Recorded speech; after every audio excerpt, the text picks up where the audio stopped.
My dear friends, good morning.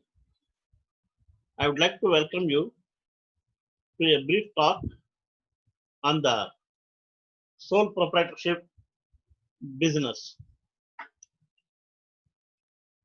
We know there are different forms of business organizations existing right now to serve the consumer community across the globe, for which trade and commerce is depending on the world of business in this global trade. Here, we will consider different kinds of business organizations with respect to the capital, managerial abilities, and to the number of members in the organization, along with the scale of operations of the business organization. Nowadays, no business is being carried out without profit motive. Therefore, profit is the guiding feature for a business organization which is dealing with both goods and services required for the customer segment in respective fields. Coming to the traditional forms of business organization, we see the old, the form of sole trader business or sole proprietorship, where the entire business is manned and looked after by one and only individual. The second one is a partnership firm in which at least two members must join, and the number can go up to 20 for a trading firm. And if it is for a banking business, the number can be restricted to 10 partners who have mutual consent and voluntarily agreed to contribute the share and do the business with a view to earn profits and share the profits and losses in an agreed ratio. Coming to third form is a cooperative structure. Though it is a business organization, the main motto is the service to the members and not the profit motive. So the fourth one is the corporate form, that is joint stock companies, wherein public sector and private sector companies will exist together. Nowadays, we are seeing the other forms of companies like one person company or OPCs, and the latest concept of LLPs, the limited liability partnerships. They're also doing business, but all are with profit motive. Now, we will consider about the traditional form of one-man business, that is sole tradership or sole proprietorship business, where the capital formation, risk-bearing capacity, managerial skill, and limit of liability will be taken into account in respect of this business organization.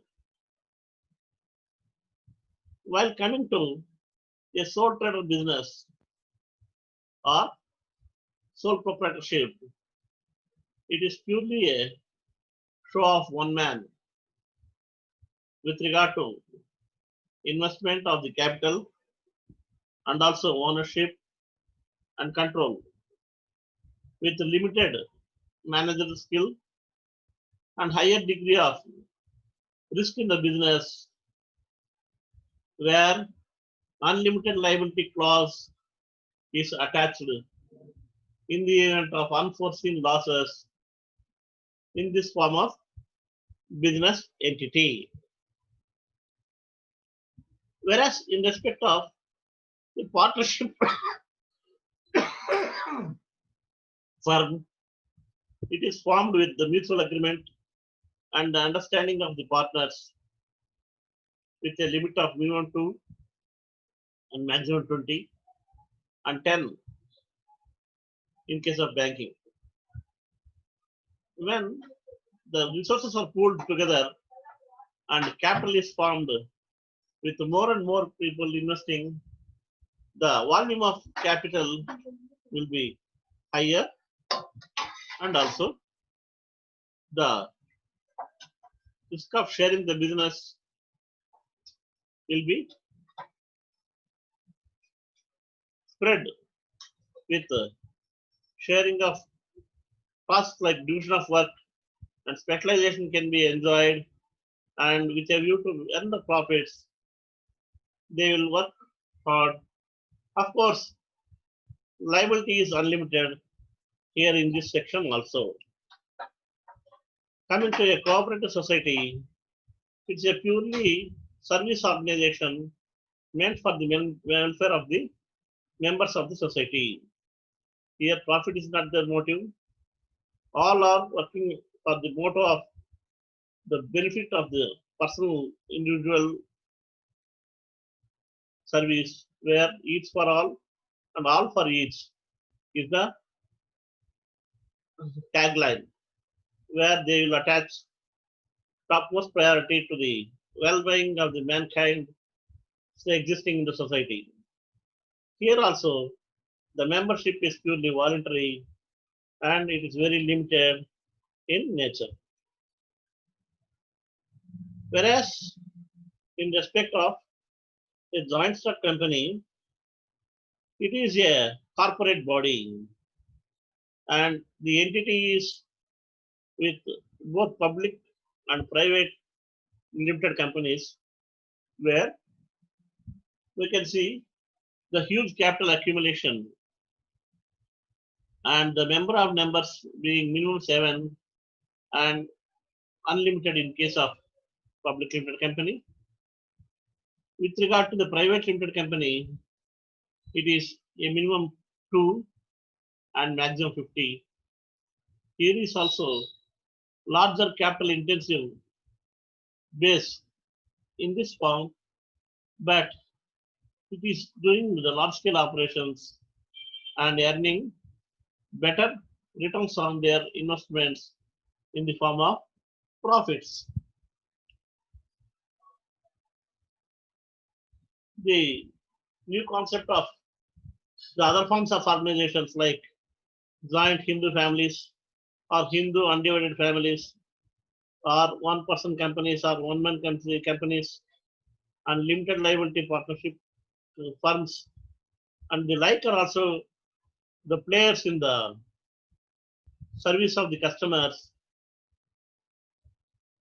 and they are rendering services at their respective jurisdictions.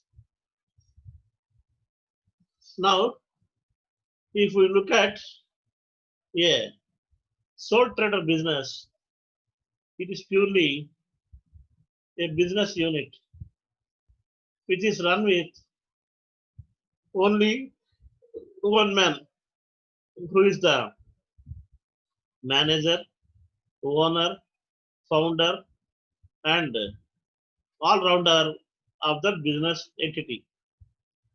So here the ownership is in his hands and he is the supreme authority as far as its business dealings are concerned.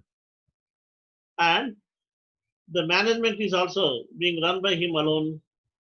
He will have the complete ownership and control over the business operations and carries out the business with utmost care, and every caution will be there in the matters of the business. There are a good number of definitions.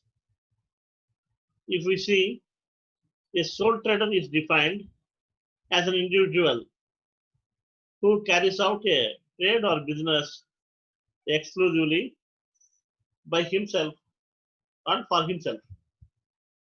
A sole trader will provide the capital for the business.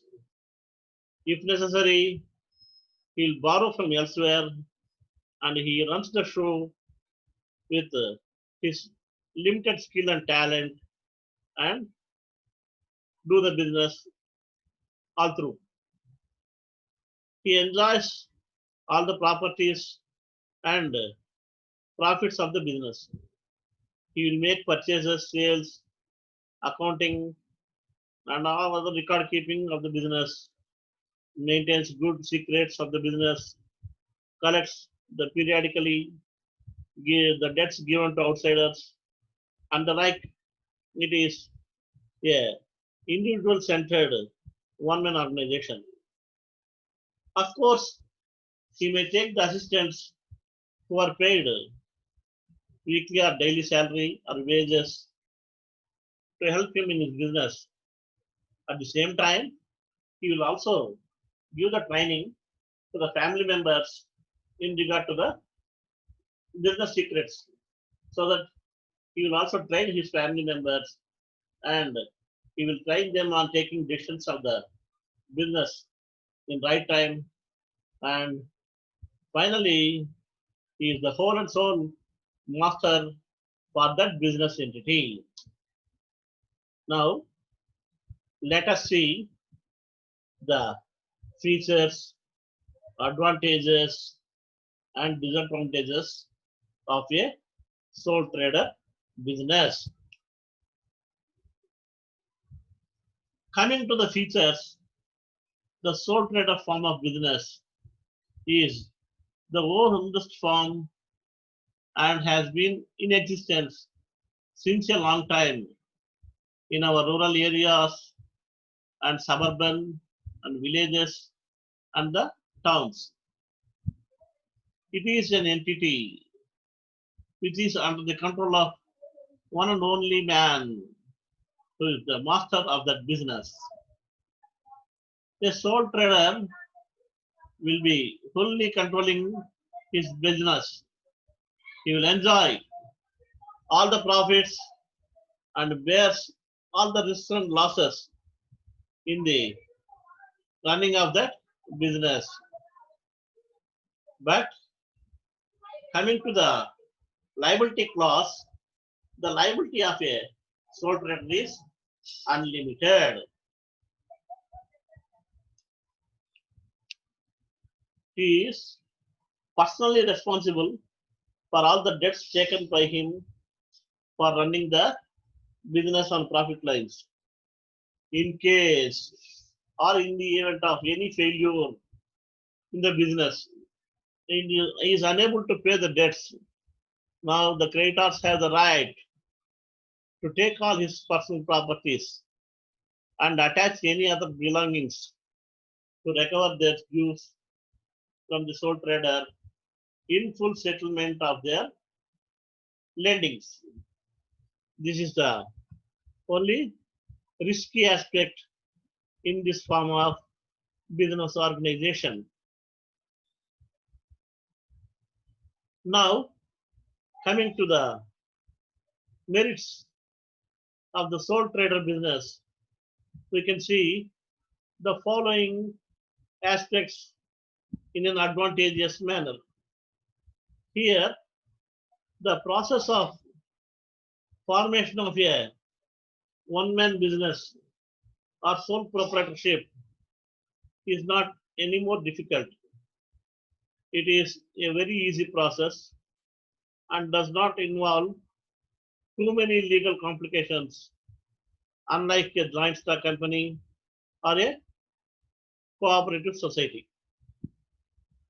Moreover, the financial aspect is very limited, and with limited finance, and he can make it available for the business so that he will do the business depending upon his financial resources.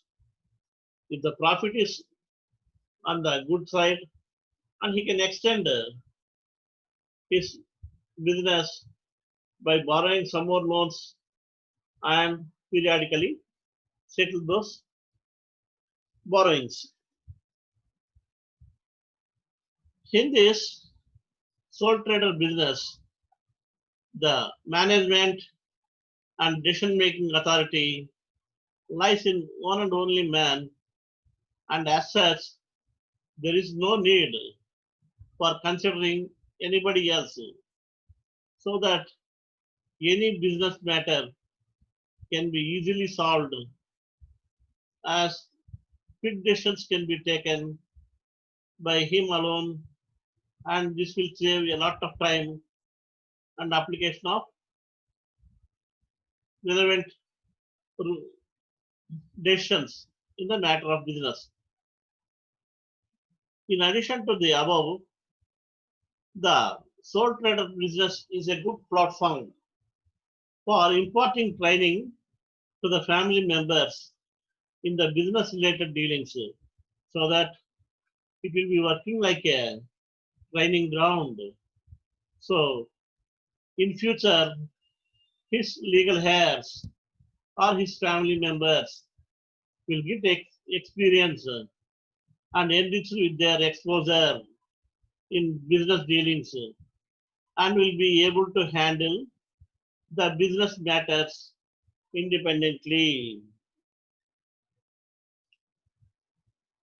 Moreover, the aspects of business secrets will be maintained with high degree of confidentiality, and he alone knows the secrets of the business, so that he will deal with them in his own confidence, and he will derive the full advantage of the new ideas and business promotion techniques, while at the same time he will have a watch over the other competitors, and always thinks in such a strategic manner to eliminate the competitors for his business in this area.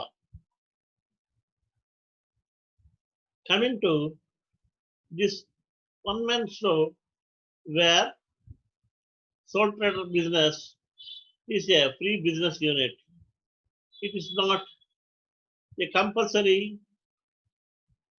registration procedure like other rules which are being imposed for a corporate body.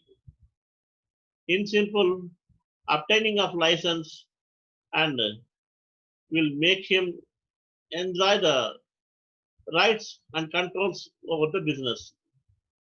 But at the same time, in case of trading, he is required to keep the vessels and mates got inspected periodically, and stamping done on those measuring instruments by paying the requisite fee prescribed there for this purpose. So this is a very limited scope, and it is very suitable for opening such a business in the rural areas, and this will not involve extensive adoption or following in strict the mandatory rules like provisions and gratuity, pension, and other provident fund like conditions, so that it's a flexible form of business organization. Now, Coming to the disadvantages, we will see that this being a one-man organization where if he does not want to continue the business, which is not giving good results or yielding benefits, it is very easy for him to dissolve the business and no formalities in the legal aspect is required. And if he does not want to carry on the business, he can stop and give away from the business. Only thing required is he is required to settle all the liabilities and dues to the creditors existing on the day, and after settlement simply he can pack up the business and there ends the matter. No more further discussion will be taking place on the business like auditing, compliances, winding up, liquidation, and the like, which are involved in either partnership or a corporate body where all the legal complications are involved. Next point is the profits arising out of the sole trader business is very limited because the scope itself is of that nature.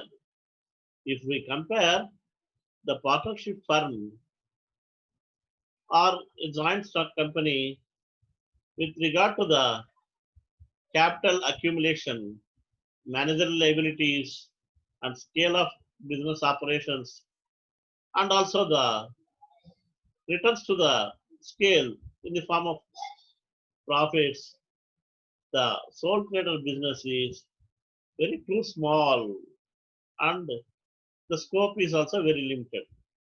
So in this business, it is a very short term and tiny business, and one cannot expect windfall gains or undue profits in this form of business entity. Coming to the degree of risk involved in this sole trader business, it is very high, not moderate, it is too high. It is being a only one-man organization, he will be generally overburdened with the business matters, and if he is not able to take the right decisions in right time, he may suffer a setback leading to losses, and it may complicate further by attaching his personal properties or business assets and other belongings because of the unlimited clause in the liabilities prevailing there in the business entity. So it is an alarming and the most disadvantageous aspect in this form of business entity. With regard to the maintenance of business secrets, it is not so easy. So he is the only man looking after the entire business and not letting others to come to know of the affairs of the business. Sometimes he may have to depend upon the paid assistants who are internal, not reliable, may release the business secrets, and he may have to face those consequences. Similarly, he is likely to miss the expert advice in the matters which may help in the business promotion and improve the sales, and as a result it may affect the business adversely. So this sort of sole tradership business is suitable particularly to a small section of the society or a particular locality or particular colony like area, and not suitable for a large scale organization with so many branches like a cooperative store or multi-state cooperative societies or any other retail business firms or outlets in the form of super bazaars or department stores scattered in different locations across the city or spread over different states of a nation. So, while considering this smaller area of operation and also the scale of business dealings, moreover, keeping in view the limited technical skill or professional competency with managerial ability, it is a rather small and financially the resources are very meager in its quantum. So inevitably it must be confined to a very small location and cannot expect the windfall gains with this meager volume of profits. So this is the state of affairs prevailing in the one-man business today. Now we have had a talk on the meaning of the different forms of organization with definitions, features, and other forms of organizations with particular reference to the nature and advantages and disadvantages of the sole proprietorship or sole trader business concern in this talk. With this, we end this session. Thank you, one and all.